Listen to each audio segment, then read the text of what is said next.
اچھا، یہ جو دور ہے نا جو جس میں قیامت قریب ہے، ایک تو خدا کا واسطہ یہ دجال کے بارے میں جو کتابیں ہیں اور ٹاپکس ہیں نا، یہ پڑھنا چھوڑ دیں. جب قیامت کی بات آئی نا تو دجال کا ٹاپک آ گیا. نبی صلی اللہ علیہ وسلم کی حدیث سے ہمیں پتہ چلتا ہے دجال آئے گا، بہت بڑا فتنہ ہوگا، یہ بات حقیقت ہے. لیکن اب مسئلہ یہ ہو گیا ہے کہ ہر چیز میں سے دجال نکال کے نا کشید کے لوگوں کو وہمی بنا دیا ہے. ایک آرمی کے ریٹائر آفیسر مجھ سے ملنے کے لیے آئے، انہوں نے کہا میں نے دجال پہ ایک بہت زبردست ریسرچ کی ہے جو پتہ نہیں 10 GB میں ہے میرے پاس ہارڈ ڈسک میں، وہ USB میں 2 USB ہوں گی 5-5 GB کی، اب ہو سکتا ہے 10 GB کی ہو کوئی، واللہ عالم. میں نے کہا حضرت دجال کے بارے میں اتنا کچھ ہمیں ملتا ہی نہیں ہے کہ 1 GB میں بھی آ جائے. وہ آپ نے 10 GB کہاں سے تیار کر لیا وہ؟ تو بہت سے لوگ میں نے پاگل ہوتے ہوئے اپنی زندگی میں دیکھ لیے کہ اس میں بھی دجال ہے، اس میں بھی دجال ہے، یہ بھی دجالی سازش، یہ بھی دجالی سازش، یہ بھی دجالی سازش، یہ بھی دجالی، یہ بھی خراسان، یہ پھر وہ. بھائی آپ کو حکم ہے گراؤنڈ ریئلٹی کو سامنے رکھ کر آپ فیصلہ کرو. دجال نے جب آنا ہوگا آئے گا، اس کے لیے تیاری ضرور رکھو. تیاری کا کیا مطلب؟ اللہ سے پناہ مانگو، جمعے کے دن سورہ کہف پڑھ لیا کرو بس. ابھی سے آپ اس کے بارے میں وہ کچھ کرنا شروع کر دیں، اس کا نقصان یہ ہوتا ہے کہ ابھی گراؤنڈ ریئلٹی آپ کو کچھ اور کرنے کا حکم دے رہی ہوتی ہے اور آپ دجال سامنے رکھ کر اپنی پالیسیاں چینج کر رہے ہوتے ہو. ہر تھوڑے دن میں یوٹیوب پہ دیکھو کوئی دجال کے بارے میں رپورٹ پیش کر رہا ہے، کوئی سب A to Z غلط اکثر خبریں ہوتی ہیں، اپنی طرف سے کھینچا تانی کر کر کے نا نکالا ہوا ہوتا ہے.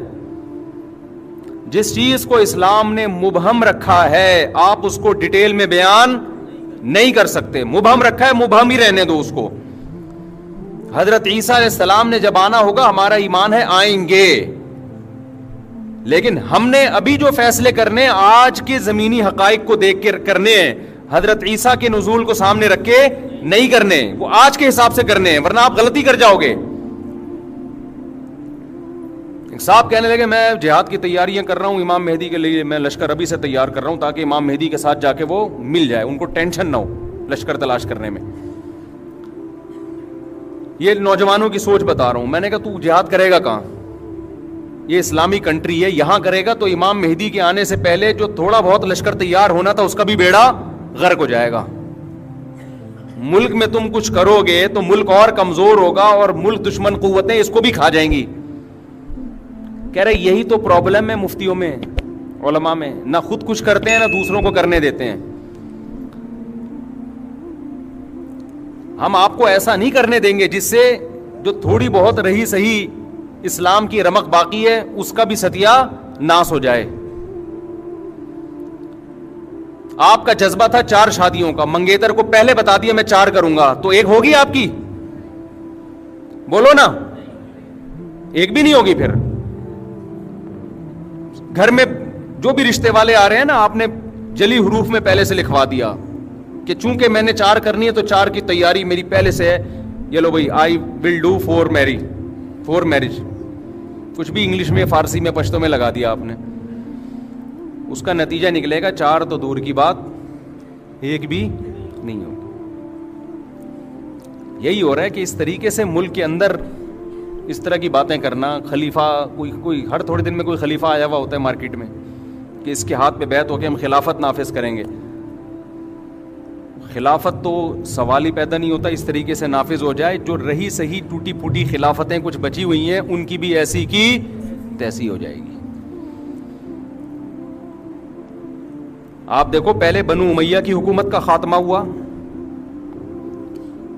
بڑی زبردست حکومت تھی، بڑی زبردست خلافت تھی. ٹھیک ہے ان کے مظالم بھی تھے، ہم ان مظالم میں ان کو اچھا نہیں کہتے، لیکن اوور آل اسلام کو فائدہ ہو رہا تھا.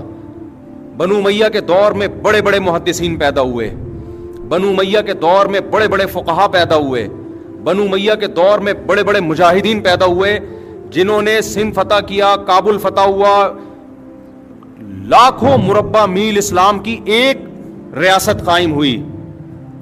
اس دور میں جتنا علمی کام ہوا ہے آپ تصور نہیں کر سکتے. ٹھیک ہے بادشاہوں میں شر بھی ہوتا ہے خیر بھی ہوتی ہے، لیکن سنجیدہ علماء نے منع کیا اس حکومت کے خلاف بغاوت مت کرو، کیونکہ نبی صلی اللہ علیہ وسلم نے فرمایا کہ جب مسلمانوں کا کوئی خلیفہ ہو، بادشاہ ہو، چاہے وہ جبرن آئے، چاہے وہ تلوار کی بیس پہ مسلط ہو جائے، صحیح مسلم کی حدیث آپ نے فرمایا اس کے مقابلے میں جو بھی کھڑا ہو اس کو قتل کر دو، کائن من کان، جیسا مرضی ہو وہ، جتنا ہی نیک ہو، جتنا ہی پرہیزگار ہو. کیونکہ بادشاہ لوگ، حکومتیں 100% درست کہیں بھی نہیں ہوتی. اوور آل اجتماعیت دیکھی جاتی ہے کہ اجتماعیت مسلمانوں کی قائم ہے. جب بنو امیہ کی حکومت تھی اس وقت کسی اسلام دشمن قوت کی مجال نہیں تھی کہ سر اٹھا کے ہماری طرف دیکھ سکے. ان کو پتا تھا یہ جیسے مرضی ہیں ہمارے خلاف متحد ہو جائیں گے. سمجھ میں آ رہی ہے بات کہ نہیں آ رہی ہے؟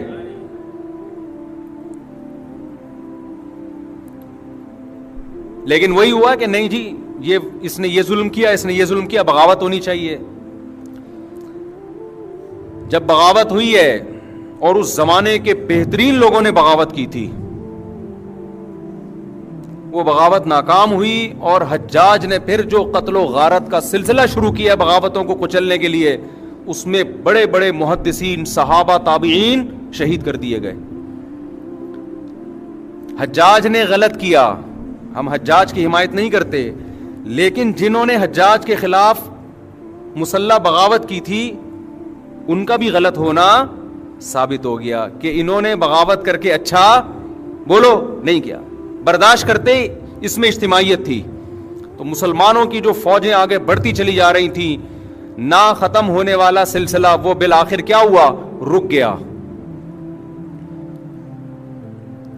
تو تاریخ سے جو سبق حاصل نہیں کرتا وہ ان غلطیوں کو بار بار دہراتا ہے جن غلطیوں کی وجہ سے اس کو نقصان.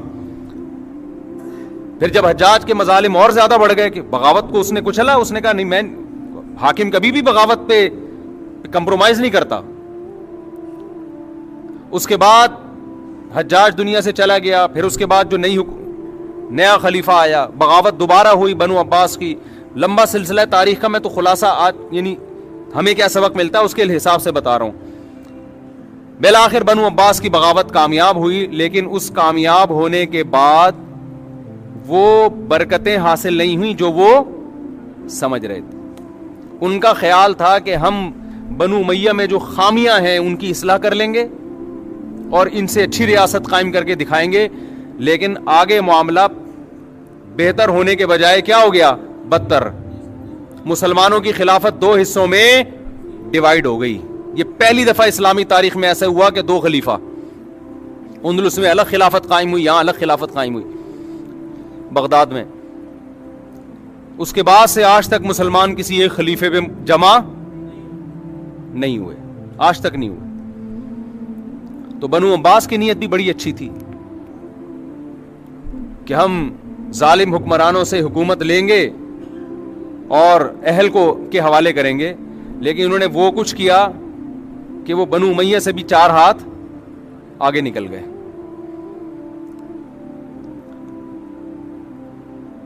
تو پھر آگے چل کے خلافت عثمانیہ قائم ہوئی. جب پھر بغداد کے خلاف جو ہوا، تاتاریوں نے حملہ کیا بغداد پہ اور مسلمانوں کی اینٹ سے اینٹ بجا دی. اس کے پیچھے بھی مسلمانوں کی غلطی تھی. وہ غلطی یہ تھی کہ فرقواریت انتہا کو پہنچ چکی تھی. شیعہ سنی لڑائی. آواز ختم ہو گئی ہے بھائی، ایسے ہی چلاؤ بیان. بس غصے کے خلاف بیان کر رہا ہوں تو مجھے تو کنٹرول کرنا ہے نا. بنو امیہ کے خلاف بغاوت ہوئی بنو عباس کی. پہلی دفعہ تو ناکام ہوئی، دوسری دفعہ کامیاب ہوئی، لیکن اسلامی خلافت 2 حصوں میں تقسیم ہو گئی. پھر شیعہ سنی لڑائی ہوئی ہے. اس کے نتیجے میں اس کا فائدہ اٹھایا کس نے؟ میں مبہم بیان کر رہا ہوں کیونکہ میں ڈیٹیل میں گیا تو ایک تو ٹاپک لمبا ہو جائے گا، پھر یہ ایسا نہ ہو اسی بیس پہ یہاں فرقواریت بڑھنا شروع ہو جائے کہ اچھا تم ہمارے اوپر الزام لگا رہے ہو کیا کہ تم ہمارے اوپر. ایک نئی جنگ پاکستان میں نہ چھڑ جائے گی. ہر چیز عوام کو سامنے رکھنے کی نہیں ہوتی. یہ دنیا میں اس سے بڑا بے وقوف کوئی نہیں ہے جسے جو کچھ آتا ہے سب کچھ بتا دے. وہ دیکھنا ہے کہ اس بتانے سے فائدہ ہو رہا ہے کہ نقصان ہو رہا ہے. ایک آدمی نے کسی بندے کو دیکھا کسی انٹی سے ہنس ہنس کے بات کر رہا ہے. نالج آ گئی نا اس کے پاس. تو بتاؤ اس سے فائدہ ہوگا نقصان ہوگا؟ لڑائی ہوگی. اب کوئی کہہ رہا ہے تو اس کی بیوی کو کیوں بتا رہے؟ کہہ رہے نالج جتنی بھی ہو شیئر کر دینی چاہیے, اسے کبھی بھی چھپا کے نہیں رکھا. حق یہ ہے کہ حق کو بیان کیا جائے, حق یہ ہے کہ دیکھا جائے کہ یہاں حق کو بیان کرنے کا فائدہ ہے یا نقصان ہے. حق تو ہے لیکن یہ بیوی کو بتانے کا نہیں ہے. اس سے شوہر کے بدگمان ہوگی, لڑائیاں ہوں گی, الگ سے چھپڑ میں لے جا کے میاں کو سمجھا دو انسان کا بچہ بن جا ورنہ انڈی کو بتا دوں گا میں. سمجھتے ہو کہ نہیں سمجھتے؟ اس لیے جو آج کل کے جو بہت سے اسکالرز آ رہے ہیں نا, جو سب کچھ عوام میں شیئر کر رہے ہیں, یہ نہیں دیکھ رہے کہ اس کے فائدے ہو رہے ہیں کہ نقصان ہو رہے ہیں. اور کمال کی بات یہ تمام لوگ جو فرقہ واریت پھیلاتے ہیں, لیبل لگاتے ہیں, فرقہ واریت ختم کر رہے ہیں. تو بہرحال وہ شیعہ سنی لڑائی ہوئی, پڈا ہوا, پھر انہوں نے کہا ہم انتقام لیں گے. نتیجے میں یہ خلافت, بغداد کی خلافت کا کیا ہو گیا؟ ایسی کی تیسی ہو گئی. وہاں بھی غصے کو کنٹرول نہ کرنے کی وجہ سے ہوا ہے. سمجھتے ہو؟ بنو عباس کو بنو امیہ پہ غصہ تھا, کنٹرول نہیں کیا انہوں نے. یہ نہیں دیکھا کہ غصے کو جاری کرنے کے نقصانات ہیں یا فائدے ہیں. انہوں نے کہا نہیں, انہوں نے ظلم کیا بھی تھا, ہم نے ظلم کا انتقام لینا ہے. انتقام لے کے واٹ کس کی لگی؟ مسلمانوں کی. برداشت کر لیتے بھائی. پھر بنو عباس کی خلافت آئی. ہم نے کہا, یعنی بڑوں نے کہا, اہل سنت والجماعت نے کہا جو ہے جیسے ہے اس کے خلاف تلوار نہیں اٹھائی جائے گی. پھر قوارانہ لڑائی شروع ہوئی بغداد میں. اس میں اگر یہ دیکھتے کہ زبانی حد تک بات چیت رہے, مار دھاڑ کی نوبت نہ آئے, تو وہ کچھ نہ ہوتا جو ہوا. آپس میں دو فرقے لڑے ہیں اور باقاعدہ تلواروں سے لڑے ہیں, جس کے نتیجے میں پھر نقصان یہ ہوا کہ انہوں نے کہا ہم آپ سے کسی اور طریقے سے انتقام لیں گے. اور وہ انتقام یہ لیا کہ تاتاریوں کو راستہ دے دیا, آ جاؤ بھائی بارڈر خالی ہے. سمجھتے ہو؟ سامنے یہ بن گئے کہ ہم آپ کے ہیں, اور پس پردہ کیا کیا؟ جب ایک آدمی کمزور ہو کے پٹتا ہے نا, تو پھر وہ تلوار سے مقابلہ نہیں کرتا, پھر وہ دوستی میں آستین کا سانپ بن کے کاٹتا ہے آپ کو. تو پھر انہوں نے آستین کا سانپ بن کے کاٹا. یہ جو کہتے ہیں نا بغداد میں مسلمانوں کے مناظرے بہت ہو رہے تھے اور کوا حلال حرام اس پہ بحثیں ہو رہی تھی, اس لیے خلافت کا خاتمہ ہوا. اس لیے خاتمہ نہیں ہوا یہ کہ اپنوں ہی میں سے بعض نے غداری کی اور تاتاریوں کو راستہ دے دیا آنے کا اندر. ادھر یہ بنے رہے کہ ہم آپ کے ہیں اور ادھر ان سے رابطے کیے. بارڈر پہ آپ کا اپنے ہی فوجی اگر دشمن ملک کے ساتھ مل جائیں تو پھر بارڈر تھوڑی سیو ہوگا آپ کا. تو اس سے جو اسلامی تاریخ میں جو تباہی پھیلی ہے اس کی مثال نہیں. وہاں بھی کیا تھا, دو فرقوں نے اپنے جذبات پہ کنٹرول نہیں کیا, بس انتقام کی آگ میں بھڑک گئے. تو جو کچھ کر سکتے ہو کرو. تو بنو عباس نے کنٹرول نہیں کیا جذبات پہ. ایک دفعہ اسلامی خلافت کی ایسی کی تیسی ہوئی. پھر بنو عباس کے خلاف, بنو عباس میں جو دو فرقے تھے, مشہور فرقے جو مسلمانوں کے چل رہے ہیں, انہوں نے اپنے جذبات پہ کنٹرول نہیں کیا, غصے پہ کنٹرول نہیں کیا. زبانی بحث کو اس حد تک لے کر گئے کہ ہاتھا پائی تک نوبت آئی, جس کا رزلٹ کیا نکلا کہ بغداد کی خلافت کی ایسی کی تیسی ہو گئی.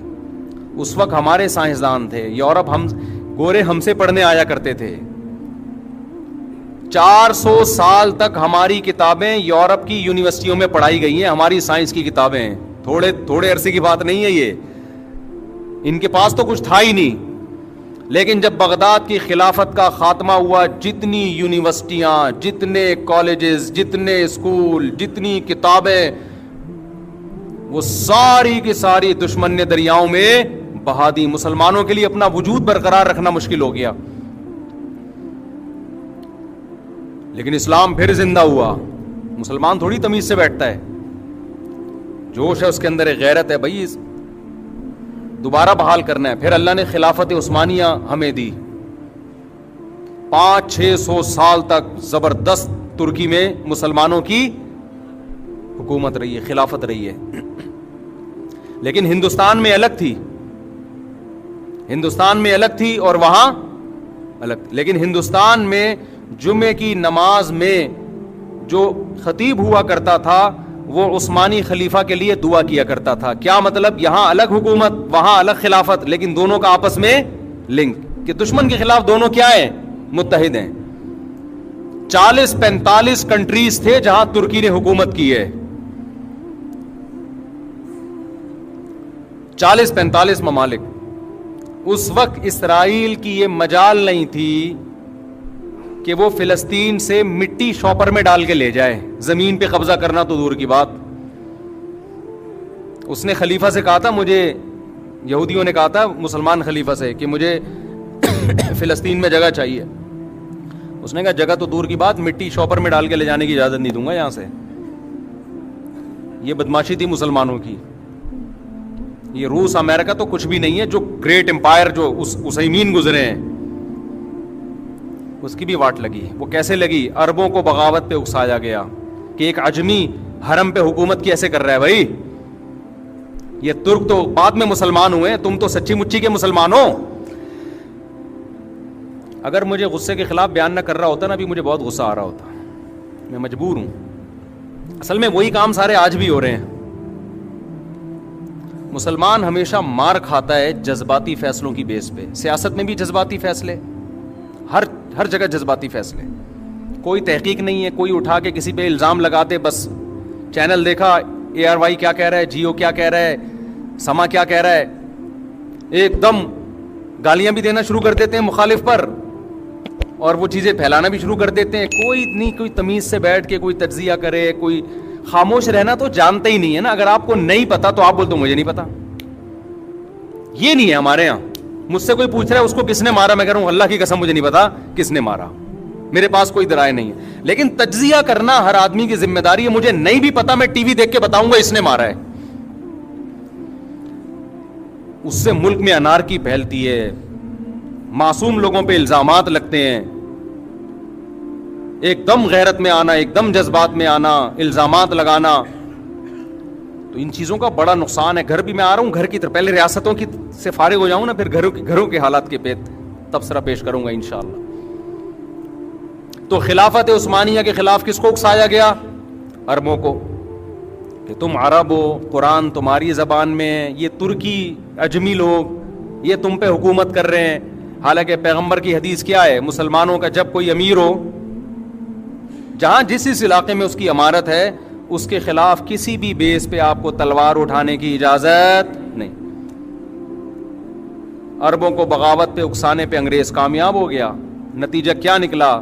ترک کی خلافت کی بھی ایسی کی تیسی ہو. اتنا سا رہ گیا ترکی,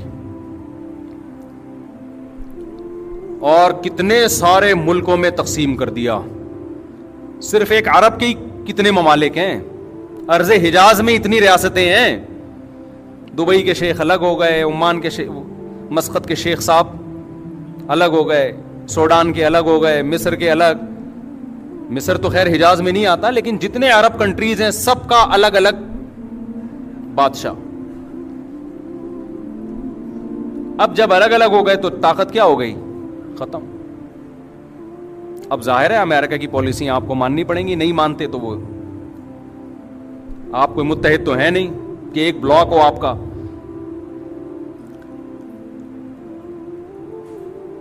تو الگ الگ ہوتے ہوتے ہندوستان کی بھی پھر حکومت کا بھی خاتمہ ہوا.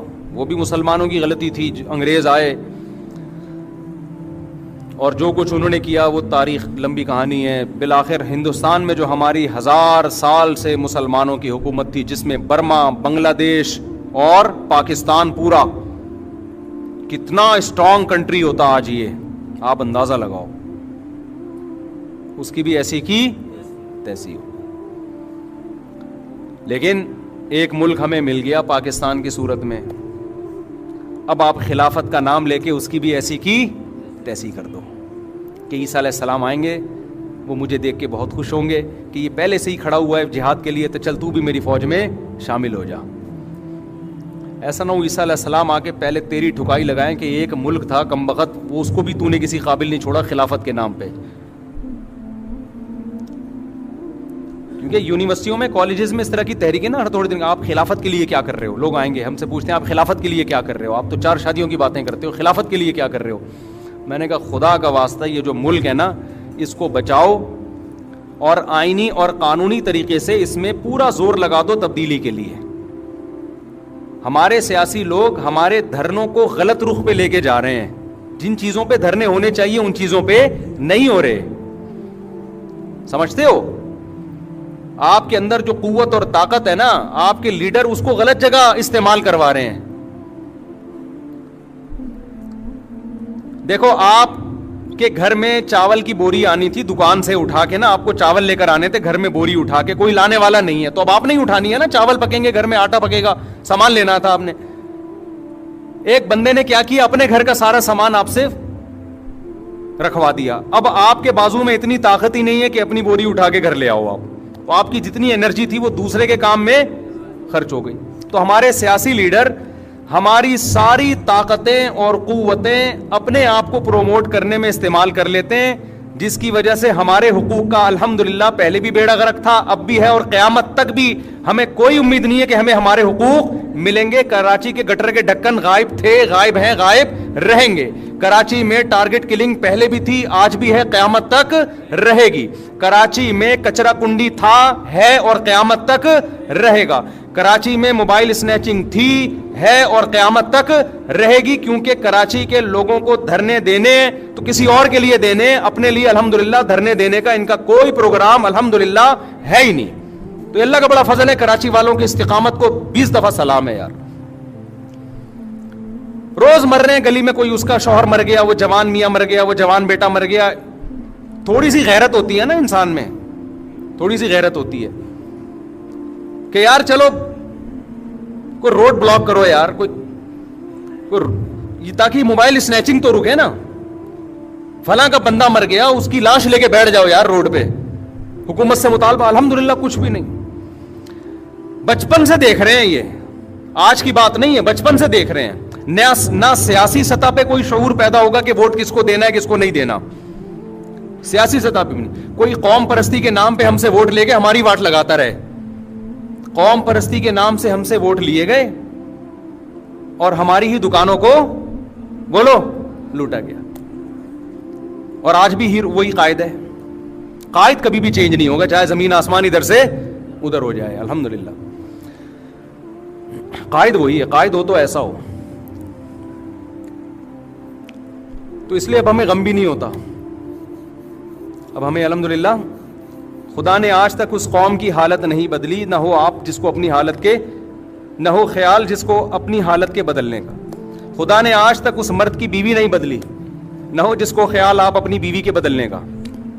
سمجھ آ رہی بات؟ دونوں چیزیں لازم ہو جائیں. بیوی نہ بدلیں, ایک اور کر لیں اس کو رہتے ہوئے.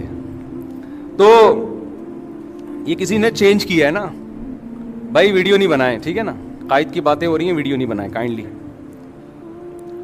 ابھی بھی لوگ کہہ رہے ہیں قائد تو قائد ہے ماشاءاللہ, الحمدللہ. پٹ گئے, رول گئے, تمہاری واٹ لگا دی یار. لاہور کو دیکھو مسلم لیگ نے کیسا بنایا ہے, انہوں نے ووٹ دیا تو اس نے بنا بھی دیا. آپ اپنے لیڈروں کو تو دیکھو, کچرا کنڈی بنایا ہوا ہے یار, اور ابھی قائد ہی ہے ماشاءاللہ, اور وہ قیامت تک رہے گا الحمدللہ. یہ مضمون چل رہا تھا کہ حضرت ذوالقرنین انتہائی مشرقی حصے کی طرف پہنچے زمین کے. وہ علاقے فتح کرنے کے بعد پھر حضرت ذوالقرنین نے زیادہ تر مفسرین کی رائے کے مطابق شمال کا رخ کیا.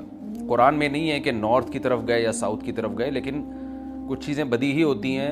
آبادی ظاہر ہے اس وقت نارتھ ہی کی طرف زیادہ تھی, ساؤتھ کی طرف آبادی بہت بعد میں دنیا میں آئی ہے, اور اب بھی بہت کم آبادی ہے ساؤتھ کی طرف. تو غالب یہی ہے کہ نارتھ کی طرف حضرت ذوالقرنین گئے. قرآن کہتا ہے ثم اتبع سببا حتی اذا بلغ بین السدین. سد کہتے ہیں بند کرنا, کہتے ہیں نا سد باب, اور انسداد دہشت گردی, باب انفعال میں جائے گا تو انسداد یعنی دہشت گردی کو بند کرنا. تو سدین, دو سد یعنی دو آڑیں. تو پہاڑ کو آڑ سے تعبیر کیا گیا ہے, کیونکہ پہاڑ رکاوٹ بن جاتا ہے ادھر کی آبادی ادھر اور ادھر کی ادھر جانے کے لیے, تو ایک آڑ کی طرح ہوتا ہے. تو قرآن کہتا ہے حتی اذا بلغ بین السدین, یہاں تک کہ جب دو پہاڑوں کے درمیان میں پہنچے, وجد من دونہما قوما, تو آپ نے پایا ان دونوں کے پیچھے ایک قوم کو, یا دونوں کے ایک طرف ایک قوم کو پایا. لا یکادون یفقہون قولا, ایسی قوم تھی لا یکادون یفقہون قولا, کہ بات سمجھنے کی صلاحیت ہی نہیں تھی اس کے اندر. دیکھیں حضرت ذوالقرنین جب مشرق کی طرف گئے تو زبان تو وہاں بھی نہیں آتی ہوگی, وہ الگ زبان ہوگی. جب سورج کے مغرب کی طرف گئے زمین کے دوسرے کنارے کی طرف, تو ان کی زبان بھی ذوالقرنین کی زبان سے میچ نہیں کرتی ہوگی, وہاں بھی ترجمان کی ضرورت پڑی ہوگی. لیکن وہاں قرآن نے یہ نہیں کہا کہ وہ بات سمجھتے ہی نہیں تھے. لیکن جب نارتھ کی طرف گئے ہیں تو قرآن کہہ رہے ایسی قوم دیکھی پہاڑوں کے پیچھے جو کچھ سمجھنے کی اس میں گویا صلاحیت ہی نہیں تھی, لا یکادون, ان میں کھوپڑی نہیں تھی ان کی. تو اس لیے زیادہ تر مفسرین اس طرف گئے ہیں کہ یہ کوئی وحشی قوم تھی. کوئی وحشی قوم ہوتی ہے نا جنگلوں میں جو رہنے والے, جیسے میں نے ایک ولاگ بنایا تھا, مسائی قوم ایک جنگل میں رہتی ہے, تو جنگلی قسم کی قوم تھی. کوئی ہو سکتا ہے پتے وتے جسموں پہ ڈھانپتے ہوں اور بالکل درندوں کی طرح جانوروں کی طرح رہتے ہو. تو اس ٹائپ کی قوم تھی کہ اوپر کھوپڑی ان کی خالی تھی, بات سمجھنے کی صلاحیت نہیں تھی ان میں. قالوا یا ذا القرنین, وہ ذوالقرنین سے آ کے کہنے لگے ان یاجوج و ماجوج مفسدون فی الارض, کیا ذوالقرنین آپ اللہ کے نیک بزرگ ہیں, آپ آئے ہیں اللہ اللہ سکھا رہے ہیں لوگوں کو, دین کی دعوت دے رہے ہیں, توحید کی دعوت دے رہے ہیں, تو ایک کام ہمارا کر دیں کہ ایک قوم ہے یاجوج اور ماجوج جس نے زمین میں فساد مچا کے رکھا ہوا ہے. اب سوال یہ پیدا ہوتا ہے کہ جب اس قوم میں کچھ سمجھنے کی صلاحیت ہی نہیں تھی تو ان کو یہ کیسے پتہ چل گیا کہ یہ ذوالقرنین اللہ کے نیک بندے ہیں, اور پھر ان سے بات چیت بھی ہوئی اور ذوالقرنین نے ان کو آگے یہ بھی بتایا کہ میں دونوں پہاڑوں کے درمیان سیسا پلائی ہوئی دیوار بنا کے ان پہاڑوں کو بند کر دوں گا, اس میں میرے ساتھ یہ تعاون کرو. تو یہ سب کانورزیشن ہوئی کیسے؟ تو اس کا جواب آسان ہے. ظاہر ہے جتنی بھی بیوقوف قوم ہو, کسی نہ کسی طریقے سے اشاروں سے, ترجمان سے, مختلف طریقوں سے اس کو, تھے تو بہرحال انسان نا, کوئی گدھے گھوڑے یا کوئی بندر تو نہیں تھے انسان. تو قرآن کا منشا صرف یہ ہے کہ ان کے ساتھ ذوالقرنین کو سمجھنے اور سمجھانے میں بہت زیادہ پریشانی ہوئی. تو مقصد صرف یہ بتانا ہے کہ ایک بہت ہی کوئی بیوقوف قسم کی قوم تھی. تو باقی قرآن پھر جو واقعے کی تکمیل کے لیے پھر بیچ میں بہت ساری چیزوں کو حذف کر دیتا ہے جو غیر ضروری ہوتی ہیں. اب عقل مند یہ بات سمجھ جائے گا کہ ذوالقرنین اور ان کے درمیان جو بات چیت ہوئی اس میں حضرت ذوالقرنین کو بہت زیادہ مشکلات پیش آئیں, ان کی بات کو سمجھنے میں بھی اور سمجھانے میں بھی. تو آگے پھر قرآن جو ہے نا کہ جو ان کا جو بڑا مقصد تھا وہ بہرحال حاصل ہو گیا, وہ اشاروں سے ہوا ہو, وہ کوئی ترجمان کے ذریعے ہوا ہو یا کسی بھی طرح سے ہوا ہو. تو حضرت ذوالقرنین نے بھی کوئی حل نکالا ہوگا نا کہ اس قوم کی بات کو سمجھنے کی ہم کوشش کریں, ان کو بہرحال دین کی دعوت دی ہوگی. تو اس اشکال کا جواب تو یہ ہے, کیونکہ قالو کا مطلب یہاں نہیں ہے کہ آئے انہوں نے ذوالقرنین کی زبان میں بات کرنا شروع کر دی. جو بھی اپنی زبان میں جس طرح سے بھی بات کی, چاہے اشارہ سے کی ہو یا ترجمان کے ذریعے کی ہو. دوسری بات یہ ہے کہ انہوں نے حضرت ذوالقرنین کی طاقت کا تو اندازہ لگا لیا تھا کہ یہ اتنے پاورفل ایک لشکر کے ساتھ آئے ہیں اور ان کے پاس اتنا اسلحہ ہے, اتنے گھوڑے ہیں, تو یہ ہنر مند ہیں. اور آگے ریکویسٹ انہوں نے اس لیے بھی کی کہ حضرت ذوالقرنین کی بزرگی کا بھی ان کو اندازہ ہو گیا. دیکھیے اللہ تعالیٰ نے انسان کی نیچر ایسی بنائی ہے کہ جو نیک لوگ ہوتے ہیں نا, ان کی تقوی اور للہیت کا, ان کی بزرگی کا غیر مسلموں پہ بھی اثر پڑتا ہے. ہندوستان میں علماء بتاتے ہیں کہ ہندو مسلمان بزرگوں کے پاس آیا کرتے تھے دعا کرانے کے لیے, اب بھی آتے ہیں. انڈیا کے بعض علماء نے ہمیں بتایا کہ ہمارے پاس ہندو بھی آتے ہیں اور کہتے ہیں ہمارے لیے دعا کریں اللہ تعالیٰ سے, کیونکہ ایک لاشعوری طور پر انسان کے ذہن میں یہ بات ہوتی ہے کہ بھئی یہ اللہ والا آدمی ہے. جیسے یوسف علیہ السلام جب جیل میں تھے تو غیر مسلم یوسف علیہ السلام کے پاس آئے اور کہنے لگے کہ آپ ہمیں خواب کی تعبیر بتائیں. اب سوال پیدا ہوتا ہے کہ بھئی وہ تو غیر مسلم تھے اور یوسف علیہ السلام نمازی پرہیزگار تھے, تو غیر مسلموں کو کیسے اندازہ ہو گیا کہ یہ خواب کی تعبیر بتائیں گے؟ اس کا جواب یہی ہے کہ لاشعوری طور پر اللہ نے دلوں میں ایک ہیبت ڈالی ہوتی ہے پرہیزگار لوگوں کی, ایک روب ڈالا ہوا ہوتا ہے اور ایک عظمت ڈالی ہوئی ہوتی ہے.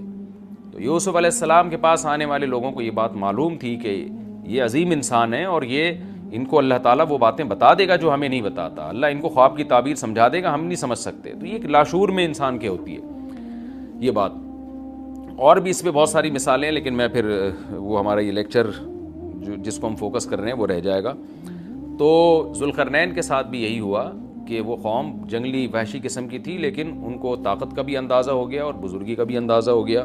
پھر آ کے انہوں نے درخواست کی. طرز عمل سے یہ لگتا ہے کہ وہ قوم بھی مسلمان ہو گئی تھی, یعنی بغیر لڑائی کے اور بغیر کسی مناظرے بازی کے ذوالقرنین کا مذہب اس قوم نے بھی قبول کر لیا. تو کیا کہنے لگی حضرت ذوالقرنین سے, بھئی آپ ہمارا ایک کام کر دیں, آپ اتنے پاورفل آدمی ہیں, ان یاجوج و ماجوج مفسدون فی الارض, یاجوج ماجوج ایک قوم ہے جس نے زمین میں فساد مچا کے رکھا ہوا ہے, آئے دن قتل و غارت کرتے ہیں وہ, اور ہمارے پاس ان سے لڑنے کی طاقت نہیں ہے. فَهَلْ نَجْعَلُ لَكَ خَرْجًا، کیا ہم آپ کے لیے خرچ بنا سکتے ہیں؟ کچھ اجرت خرچ کہتے ہیں، خراج کا لفظ آپ نے سنا ہوگا، ٹیکس کو یا اجرت کو. تو ہم آپ کو کمیشن دیں گے اس کا. ہمارے پاس پیسہ بہت ہے، وسائل بہت ہیں، لیکن وہ ٹیکنالوجی ہمارے پاس نہیں ہے جو آپ کے پاس ہے. تو ہم دیکھ رہے ہیں آپ کو اللہ نے ایک بڑی قوت اور طاقت دی ہے، تو پیسہ ہمارے پاس بہت ہے، ہم آپ کو اس کی اجرت دیں گے. آپ نے یہ کرنا ہے کہ علا، اس بات پر ہم آپ کو اجرت دیں گے، تجعل بیننا وبینہم سدا، کہ آپ ہمارے اور ان کے درمیان ایک آڑ بنا دیں، ایک دیوار بنا دیں، کیونکہ بہت بڑی دیوار بنانی پڑے گی اور پہاڑوں کو کہ اس خلا کو ختم کرنا پڑے گا. وہ قوم آ کے ہم پہ حملے کرتی ہے اور ہمارا بہت نقصان کرتی ہے، تو آپ ایک ایسی آڑ بنا دیں جو ہمارے بس میں نہیں ہے. قال ما مکنی فیہ ربی خیر، ذوالقرنین نے فرمایا میرے رب نے جو مجھے ٹھکانہ دیا ہے، طاقت دی ہے، وہ بہتر ہے. کیا مطلب؟ مجھے تمہاری اجرت کی ضرورت نہیں ہے، میرے پاس بہت وسائل ہیں. دیکھیں استغنا بہت بڑی نعمت ہے. سلیمان علیہ السلام کا بھی یہی انداز تھا جب ملکہ سبا نے ہدیے دے کے بھیجا نا، تو سلیمان علیہ السلام نے بھی یہ فرمایا تھا ما آتانی اللہ خیر مما آتاکم، مجھے جو اللہ نے وسائل دیے ہیں وہ تم سے بہت زیادہ ہیں. تو ایسے موقع پہ اس طرح کی بات کرنا یہ تکبر نہیں کہلاتا، بلکہ یہ عین شکر ہے کہ بھائی میں کیوں کسی سے مانگوں. آپ نے بعض دفعہ مالداروں کو دیکھا ہوگا، وہ یہ جملہ کہتے ہیں بھائی ہم کسی کے محتاج نہیں ہیں.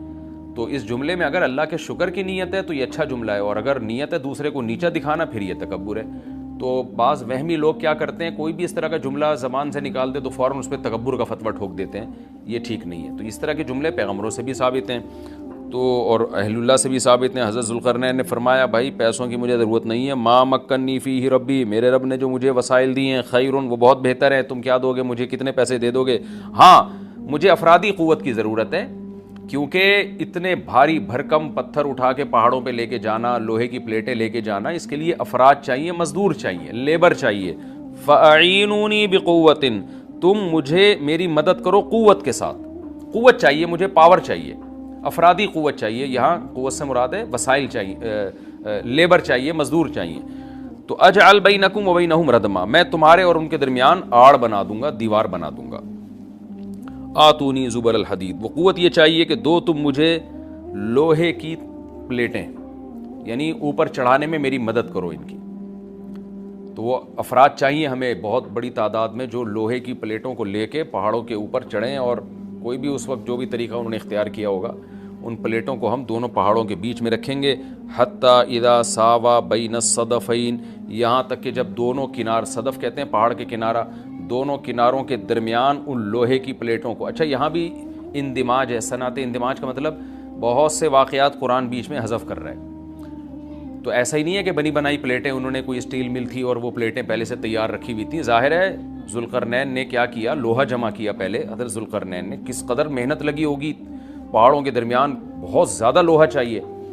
تو کہاں کہاں سے پتہ نہیں کتنے مہینے کا یہ پروسیس ہوگا، کتنے سال اس پروجیکٹ میں لگے ہوں گے، کہاں کہاں سے لوہا جمع کیا ہوگا. ہو سکتا ہے زمین میں کھدائی کا کام شروع کیا ہو پہلے، کہ زمین سے لوہا نکالیں ہم، پھر اس لوہے کو گرم کر کے اس کو بھٹیوں میں گرم کر کے کیسے پلیٹوں کی شکل میں تبدیل کیا ہوگا. تو یہ کوئی آسان کام نہیں ہے. لیکن قرآن نے اس پورے واقعے کو حذف کر دیا اور مختصراً بیان کیا. آتونی زبر الحدید، جو لوہے کی پلیٹیں ہم نے تیار کی ہیں وہ لا کے دو. حتی اذا ساوا بین الصدفین، جب ان پلیٹوں کو دونوں پہاڑوں کے بیچ میں ایسے ایسے نصب کرنا شروع کر دیا. ایک پلیٹ آئے، پھر دوسری پلیٹ، پھر تیسری پلیٹ. یعنی اگر ایسے کر کے پلیٹ لگاتے تو یہ تو پلیٹ تو بہت ہلکی ہوتی، یاجوج ماجوج اس میں سوراخ کر دیتے یا کچھ بھی اس کو توڑ دیتے یا جلا دیتے، پگھلا دیتے بھٹی کے ذریعے، کچھ بھی کر سکتے تھے. تو پلیٹوں کو ایسے کر کے رکھا گیا کہ چوڑائی میں جو ہے وہ دیوار بنے.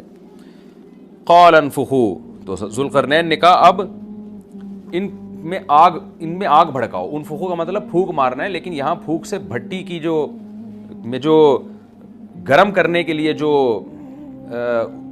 ہوا ڈالی جاتی ہے نا، جو جیسے آپ نے دیکھا ہوگا نا پرانے زمانے میں خواتین جو تھیں، وہ بوڑھی مائیں کیا کرتی تھیں، دادیاں، وہ ایک پائپ لے کے نا کوئلوں میں پھونک مارتی تھیں. اس سے کیا ہوتا ہے، وہ ٹیمپریچر بڑھتا ہے. آج بھی میں نے گاؤں دیہاتوں میں دیکھا ہے بھٹیوں میں کہ وہ ہوا کا پریشر بنانے کے لیے انہوں نے کچھ دیسی قسم کی مشینیں لگائی ہوئی ہوتی ہیں. ایک صاحب کو میں نے دیکھا کہ سائیکل کا پہیے پہ پتہ نہیں کون سی مشین لگائی ہوئی ہے، اس سائیکل گھمائے جا رہے ہیں، ادھر سے ہوا نکل رہی ہے اور وہ لوہا پگھلنا شروع ہو گیا. تو بھٹی میں جو پہلے زمانے میں ٹیمپریچر بڑھایا جاتا تھا وہ ہوا کا پریشر بڑھا کے ہی بڑھایا جاتا تھا، یا ہو سکتا ہے کوئی گیس ہو جس کا پریشر بڑھانے کو انفخو سے تعبیر کیا جا رہا ہے. حتی اذا جعلہ نارن، یہاں تک کہ جب ان پلیٹوں کو بہت زیادہ گرم کر دیا اور آگ کی طرح وہ پلیٹیں بیچ میں نصب کر کے نا آگ کی طرح پگھلنے لگیں، پانی کی طرح وہ پگھلنے لگیں. تو قال آتونی افرغ علیہ قطرہ، جب وہ گرم ہو گئی نا بہت زیادہ تو پہلے سے تانبا پگھلا کے رکھا ہوا تھا. یہاں بھی وہی تفصیل ہے کہ حضرت ذوالقرنین نے جو اتنا زیادہ تانبا پگھلا کے پہلے سے بالکل وہ پانی کی طرح تانبا پگھلایا ہوا تھا. میں نے دیکھا ہے جو کاپر ہے پگھلتا ہوا بھٹیوں میں، مجھے تو ایسی چیزیں دیکھنے کا بڑا شوق ہے. تو وہ اتنا زیادہ اس کا ٹیمپریچر ہوتا ہے نا کہ ایسا لگتا ہے جیسے جہنم کی آگ ہے. اللہ ہم سب کو محفوظ رکھے. تو میں کبھی کبھار جب یہ آیت پڑھتا ہوں تو میں سوچتا ہوں کہ کیا کتنا بڑی مقدار میں حضرت ذوالقرنین نے کہاں سے تانبا جمع کیا ہوگا، پھر اس کو کیسے اس زمانے میں جو صدیوں پرانی بات ہے جب ٹیکنالوجی نے اتنی ترقی نہیں کی تھی، اس کا تو عشر اشیر بھی نہیں تھا، لیکن کیسے اس کو پگھلایا ہوگا انہوں نے حضرت ذوالقرنین نے. تو وہ کسی دیگڑے میں جناب اتنا زیادہ، پھر دیگ کہاں سے لائے ہوں گے، وہ دیگ تو خود پگھل جائے گی. اس کے لیے مخصوص قسم کی ایک کوئی میٹل ہوتا ہے کہ اس کا ٹیمپریچر اور تانبے کا ٹیمپریچر میں فرق ہوتا ہے کہ تانبا جس ٹیمپریچر پہ پگھلے گا تو اس دھات کو، تانبے کو جس دیگ میں ڈالا جائے وہ اس ٹیمپریچر پہ نہ پگھلتا ہو، یا کوئی پتھر کی دیگ ہوگی جو بھی ہوگا، لیکن بہرحال یہ ساری چیزیں محیر العقول ہیں. تو حضرت ذوالقرنین نے پہلے سے بہت بڑی مقدار میں تانبے کو پگھلا کے رکھا ہوا تھا. اب انہوں نے کہا کہ آتونی افرغ علیہ قطرہ، قطر کہتے ہیں تانبے کو. اب یہ جو ہے دو مجھے یہ، میں اب ان پلیٹوں کے اوپر جو گرمی سے جو پگھل رہی ہیں نا ان کے اوپر تانبا ڈال دوں گا. یعنی تانبا ڈالنے کا مقصد کیا تھا کہ دونوں پلیٹوں کے درمیان جو خلا ہے وہ پر ہو جائے، اور پلیٹوں کو پگھلانے کا مقصد یہ تھا کہ پلیٹیں اور تانبا آپس میں مکس ہو جائیں، یعنی ایک یکجان ہو جائیں وہ.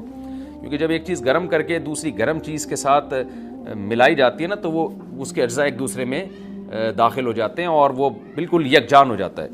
تو آتونی افرغ علیہ قطرہ، دو مجھے یہ تانبا، میں اس کے اوپر انڈیل دوں گا. تو وہ دیگیں تانبے کی پگھلا کے پہاڑوں پہ چڑھایا گیا ان دیگوں کو، اور پھر وہ لوہے کی پلیٹوں کے بیچ میں جو خلا تھا نا ان خلا میں وہ تانبے کا جو پگھلا ہوا تانبا تھا پانی کی شکل میں، اس پگھلے ہوئے تانبے کو ڈال دیا گیا. تو وہ یکجان ہو کر ایک بہت مضبوط آہنی دیوار بن گئی. فَمَا اسْطَاعُوا أَن يَظْهَرُوهُ، اب یاجوج ماجوج میں اس کی استطاعت نہیں رہی کہ اس پہ چڑھ سکیں. وَمَا اسْتَطَاعُوا لَهُ نَقْبًا، اور اس دیوار میں نقب کی استطاعت بھی نہیں رہی. کتنا لمبا سوراخ کریں گے اس کو کھود کے، یہ بھی ان کے لیے ممکن نہیں رہا. جب اتنا زبردست پروجیکٹ چند مہینوں میں یا چند سالوں میں مکمل ہوا یا چند دنوں میں، اس کی حقیقت اللہ ہی جانتا ہے، لیکن یہ بہت بڑا پروجیکٹ تھا، بہت ایک شاندار کام تھا جو شاید اس زمانے میں بہت مشکل ہو. تو اس زمانے میں آپ سوچیں کہ کتنا مشکل ہوگا، لیکن ذوالقرنین نے جب اس پروجیکٹ کو مکمل کیا، قال ھذا رحمۃ من ربی، وہی بات، تکبر نہیں کیا کہ میرا کمال ہے، دیکھا اور پھر شو بازی شروع کی. نا نا نا نا نا، ھذا رحمۃ من ربی، یہ میری رب کی طرف سے رحمت ہے. دیکھیں سلیمان علیہ السلام بھی یہی الفاظ تھے نا جب تخت سامنے آ گیا، ھذا من فضل ربی، یہ میرے رب کا فضل ہے. تو انبیاء اور نیک لوگ اللہ ان سے جب بھی کوئی عجیب کام لیتا ہے تو فوراً اللہ کی طرف نسبت کرتے ہیں. پھر وہ دنیا کی بے ثباتی بھی دکھاتے ہیں کہ انہی چیزوں میں پڑھ کے نہ رہ جانا. فوراً ذوالقرنین نے کیا کہا، فَإِذَا جَاءَ وَعْدُ رَبِّي، جب میرے رب کا وعدہ آئے گا نا، جَعَلَهُ دَكَّا، اللہ اس کو توڑ تاڑ دے گا. مطلب یہ دنیا کی ترقی ہے، یہ ہے فنا ہونے والی، دل لگانے کی چیز نہیں ہے. تو ایسا نہ ہو کہ اس سے دل لگانا شروع کر دو اور اسی میں بس کے رہ جاؤ اور اللہ کو بھول جاؤ اور اپنی ترقیوں پہ ناز کرنا شروع کر دو. فَإِذَا جَاءَ وَعْدُ رَبِّي، جب میرے رب کا وعدہ آئے گا، جَعَلَهُ دَكَّا، اسے توڑ تاڑ کے برابر کر دے گا. وَكَانَ وَعْدُ رَبِّي حَقًّا، اور میرے رب کا وعدہ سچا ہے. وعدے سے مراد کیا ہے؟ دونوں مراد ہو سکتے ہیں، یا تو قیامت مراد ہو سکتی ہے کہ قیامت میں سب چیزیں ہی ٹوٹ جائیں گی، یا جو احادیث میں آیا ہے کہ جب یاجوج ماجوج قرب قیامت میں ظاہر ہوں گے تو وہ دیوار ختم ہو جائے گی، یا تو وہ مراد ہے. وَتَرَكْنَا بَعْضَهُمْ يَوْمَئِذٍ يَمُوجُ فِي بَعْضٍ، اور ہم ان میں سے بعض کو، یعنی جو یاجوج ماجوج ہیں ان میں سے بعض کو، یومئذ، جس دن ایسا ہوگا، جس دن اللہ کا وعدہ آئے گا اور یہ دیوار ٹوٹے گی، یموج فی بعض، ہم ان کو ایسا کر دیں گے کہ یہ ایک دوسرے میں گھس رہے ہوں گے. یہ مضمون احادیث میں آیا ہے. دیکھیں قرآن میں اور احادیث صحیحہ میں جو یاجوج ماجوج اور اس دیوار کا ہمیں ملتا ہے نا، میں صرف اس کو آپ کے سامنے بیان کروں گا. باقی اس بارے میں ڈیٹیل میں آپ جائیں گے تو بہت کچھ آپ کو انٹرنیٹ پہ بھی مل جائے گا، مفسرین کی کتابوں میں بھی مل جائے گا، اور لوگوں کی اپنی اپنی تحقیقات ہیں، اپنے اپنے تبصرے ہیں. نہ میں ان تبصروں کو صحیح کہہ رہا ہوں نہ غلط کہہ رہا ہوں، کتابیں بھری ہوئی ہیں، وہ آپ جائیں پڑھیں اس کو. لیکن جتنی بات قرآن سے اور صحیح احادیث سے یاجوج ماجوج کے بارے میں ثابت ہوتی ہے، میں صرف اس کو آپ کے سامنے ابھی پیش کر رہا ہوں. پہلا عقیدہ تو یہ ثابت ہوتا ہے کہ یاجوج ماجوج ایک قوم ہے، انسان ہیں، وہ کوئی انسانوں کے علاوہ کوئی الگ مخلوق نہیں ہے، لیکن ہیں بڑے فسادی. دوسری بات یہ بہت قدیم ہے. ذوالقرنین جب گئے تو اس سے پہلے کی یہ قوم ہے اور زمین میں پہلے سے فساد مچا رہی ہے، لیکن بہت زیادہ ان کی کثرت نہیں تھی جتنی کثرت قرب قیامت میں ہوگی، کیونکہ نسل ان کی بہت تیزی کے ساتھ بڑھ رہی ہے. تیسری بات یہ ہے کہ اللہ نے ان کو دنیا کے کسی حصے میں رکھ کے چھپا دیا ہے. چھپایا اس لیے ہے کہ ان کے ظاہر ہونے کا ایک ٹائم ہے، اور وہ ہے حضرت عیسیٰ علیہ الصلوۃ والسلام کا دور. حضرت عیسیٰ ابن مریم کے دور میں یاجوج ماجوج ظاہر ہوں گے. تو اسی کو آپ چوتھا پوائنٹ بھی کہہ سکتے ہیں. تیسرا پوائنٹ کیا ہو گیا کہ ان کو چھپا دیا گیا ہے. لہذا یہ جو لوگ کہتے ہیں نا یاجوج ماجوج دریافت ہو گئے ہیں، فلاں جگہ ہیں فلاں جگہ ہیں، تو بھائی ہمیں جب ایک چیز چھپا دی گئی ہے اور ایک ٹائم بتا دیا گیا ہے کہ اس ٹائم پہ ظاہر ہوں گے، تو اس سے پہلے وہ دریافت ہو ہی نہیں سکتے. پہلے دریافت ہو گئے تو اس کا مطلب نبی صلی اللہ علیہ وسلم کی گویا پیش گوئی غلط ہو گئی. تو جو جس کا ٹائم ہے اسی ٹائم پہ وہ ظاہر ہوں گے. چوتھی بات میں نے جیسے بتائی کہ حضرت عیسیٰ علیہ الصلوۃ والسلام کے دور میں وہ ظاہر ہوں گے. پانچویں بات، صحیح حدیث سے یہ بات ثابت ہے کہ یاجوج ماجوج وہ جو دیوار بنی تھی اس کو چاٹتے رہتے ہیں، ختم کرتے ہیں. اب چاٹنا کا جو لفظ حدیث میں ہے اس سے مراد زبان سے چاٹنا بھی ہو سکتا ہے، اور یہ کنایا بھی ہو سکتا ہے کہ اس کو ختم کرنے کی کوشش میں لگے ہوئے ہیں. اور ایسے چاٹنا، جب ہم کوئی چیز چاٹتے ہیں نا تو بہت تھوڑی تھوڑی وہ ختم ہوتی ہے. تو اتنی موٹی اتنی بڑی دیوار ہے کہ وہ انہوں نے اپنی اسٹرگل اور اپنی محنت نہیں چھوڑی ہے، تو وہ دیوار کو کسی نہ کسی طریقے سے گھسائی میں اس کے لگی رہتے ہیں. تو زبان سے بھی چاٹنا ہو سکتا ہے اور کسی اور طریقے سے اس کو ختم کرنے کی کوشش بھی مراد ہو سکتی ہے. اور حدیث میں آتا ہے کہ ایک دن آئے گا وہ جب ختم ہونے والی ہوتی ہے نا تو وہ کہتے ہیں کہ ہم کل اس کو دوبارہ شروع کریں گے اور کل ہم اس کو ختم کر دیں گے. لیکن وہ اللہ تعالیٰ اپنی قدرت سے دوبارہ اس دیوار کو اتنا ہی موٹا کر دیتے ہیں جتنا ذوالقرنین نے کیا تھا. تو قرب قیامت میں جب حضرت عیسیٰ علیہ السلام کا ظہور ہوگا تو وہ یہ کہیں گے ہم انشاءاللہ اس کو کل ختم کریں گے. تو انشاءاللہ کا لفظ جب استعمال کریں گے، کیونکہ وہ قوم ہے کافر، وہ اللہ پہ اعتماد کرنا، اللہ پہ توکل کرنا یہ چیز نہیں ہے. جیسے کافر تو نہیں کہے گا نا اللہ نے چاہا تو وہ اللہ پہ یقین نہیں رکھتے. تو وہ جب اللہ کا نام لیں گے اور کہیں گے کہ اللہ نے چاہا تو ہم اس کو کل ختم کر دیں گے، تو پھر اسلام کی وجہ سے وہ دیوار ختم ہو جائے گی. اس کی مثال ایسے جیسے حدیث میں آتا ہے پچھلی قوموں میں ایک نوجوان تھا جو جادوگر کے پاس بھی جاتا تھا اور راہب کے پاس بھی جاتا تھا، جس کا سورہ بروج میں تذکرہ ہے، والسماء ذات البروج میں. تو جب وہ نوجوان پکڑا گیا، وہ مسلمان ہو گیا تھا، بادشاہ نے اس کو بھیجا تھا جادوگر کے پاس کہ جادو سیکھے، لیکن وہ راہب کے پاس جاتا، عیسائیت سیکھی اس نے اور نیک مسلمان بن گیا. تو بادشاہ نے اس کو قتل کرنے کی حتی الامکان کوشش کی، مگر وہ قتل نہیں ہو پا رہا تھا. بادشاہ نے اس کو پہاڑ پہ بھیجا اپنے سپاہیوں کو لے کے کہ پہاڑ سے لے جا کے اس کو گرا دو، لیکن اللہ نے مدد کی کہ وہ سپاہی گر گئے، یہ بچ گیا. بادشاہ نے حکم دیا اس کو سمندر میں لے جا کے غرق کر دو، وہ سارے سپاہی غرق ہو گئے، یہ بچ گیا. تو کسی بھی طرح سے اس کی قتل کی کوششیں کامیاب نہیں ہو رہی تھیں. تو اس نے بادشاہ سے کہا کہ تو اگر مجھے قتل کرنا چاہتا ہے نا تو چوک پہ کھڑا کر کے تیر مجھے مار اور کہے کہ بسم اللہ وربی ھذا الغلام، اس نوجوان کے رب کے نام سے میں اس کو قتل کرتا ہوں. تو اللہ کا نام لے کے مجھے مارے گا تو میں قتل ہو جاؤں گا.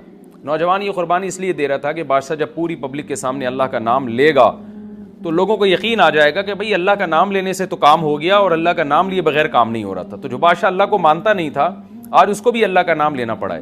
تو نوجوان نے یہ قربانی اس لیے دی کہ بادشاہ جب اللہ کا نام لے گا لوگوں کو اللہ کی ذات پہ یقین آئے گا اور لوگ مسلمان ہو جائیں گے، عیسائیت کو قبول کر لیں گے. تو اس نوجوان نے یہ قربانی دی اور بادشاہ نے اللہ کا نام لے کے جب تیر مارا تو وہ نوجوان شہید ہو گیا، اور لیکن پورا ملک مسلمان ہو گیا، عیسائیت قبول کر لی. اور سورہ بروج میں پھر اللہ نے ان کا تبصرہ کیا، ان کا واقعہ بیان کیا ان کے بارے میں کہ کیسے بادشاہ نے خندقیں کھود کے پوری قوم کو جو ہے وہ جو دین سے پیچھے نہیں ہٹے ان کو کس طرح سے آگ میں پھینک دیا ان سب کو. تو اس سے پتہ چلتا ہے کہ کافر بھی بعض دفعہ جب اللہ کا نام لیتا ہے نا تو اس کو دنیاوی فائدہ ہو جاتا ہے. تو یاجوج ماجوج بھی تنگ آ کر پھر اللہ کا نام لیں گے اور کہیں گے اللہ نے چاہا تو ہم اس دیوار کو کل ختم کر دیں گے, اور بالآخر وہ دیوار ختم ہو جائے گی. پھر قرآن کے الفاظ ہیں آگے کہ جب یہ دیوار ختم ہوگی وَتَرَكْنَا بَعْضَهُمْ يَوْمَئِذٍ. اچھا ہاں, میں بتا رہا تھا کہ حدیث سے کیا پوائنٹ پتہ چلتے ہیں, تو یہ 5 پوائنٹ ہو گئے. چھٹا پوائنٹ یہ کہ حضرت عیسیٰ ہی کے دور میں یہ کسی وبا کے ذریعے ہلاک ہو جائیں گے.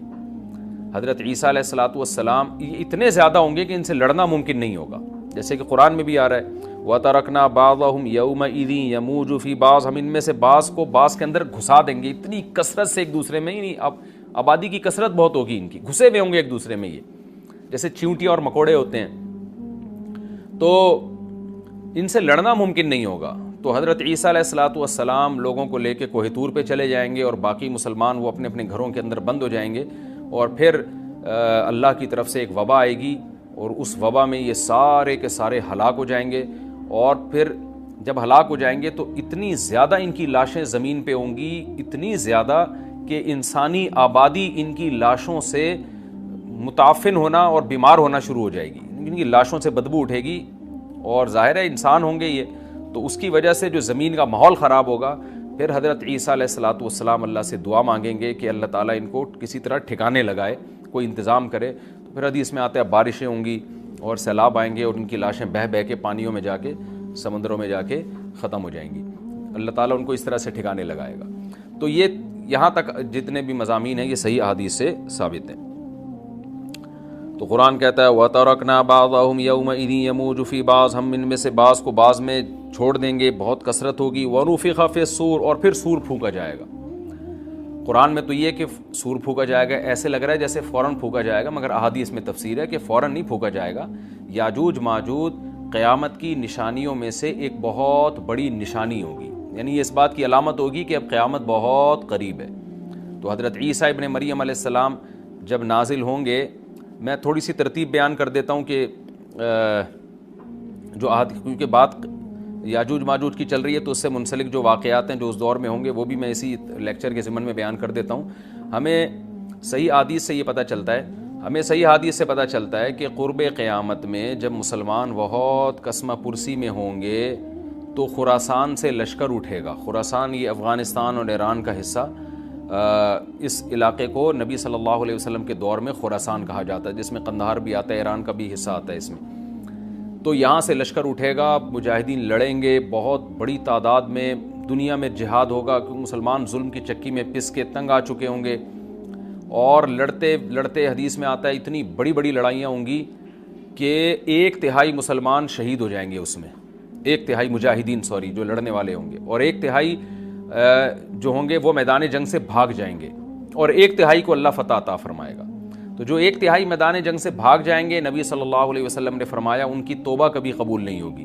جو 1/3 شہید ہو جائیں گے وہ افضل ترین شہداء ہوں گے اس وقت کے, اور 1/3 کو اللہ تعالیٰ غلبہ عطا فرمائیں گے. ایک واقعہ تو ہمیں قرب قیامت میں نبی صلی اللہ علیہ وسلم سے یہ ملتا ہے صحیح حدیث سے.